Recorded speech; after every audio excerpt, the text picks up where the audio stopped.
nagbabagang balita sa oras na ito. Silipin po natin ang usad ng trapiko sa ilang lansangan sa Metro Manila kasunod ng isinasagawang road reblocking ng DPWH. Sa pinakabagong video na kuha sa MMDA Metro Base, sa EDSA Regalia katamtaman hanggang sa may pagsisikip sa magkabilang lane ang daloy ng trapiko.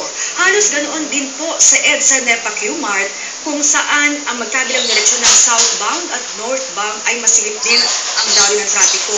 Matatandaan kinukumpuni ng DPWH ang ilang kalsada sa bahagi ng Quezon City, Pasay, Caloocan, Mandaluyong at Makati City. Konting tiis lang po sa ating mga motorista lalo't magtatapos pa ang road reblocking sa alas 5 na madaling araw sa Oktubre at 29, Martes po yan. Mamayang hating gabi naman magtatapos na po ang huling araw ng kampanya para sa barangay elections. Paalala po ulit sa publiko, ipatutupad din po sa hating gabi ang liquor ban.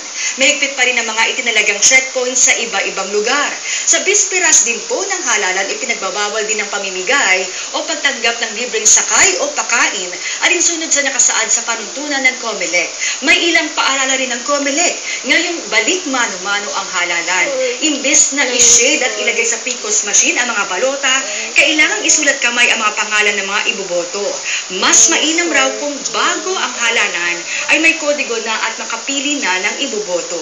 Para sigurado, hanapin na sa COMELEC Precinct Finder sa internet at mga cellphone na inyong presinto bago mag-Lunes. Magdala rin po kayo ng valid ID.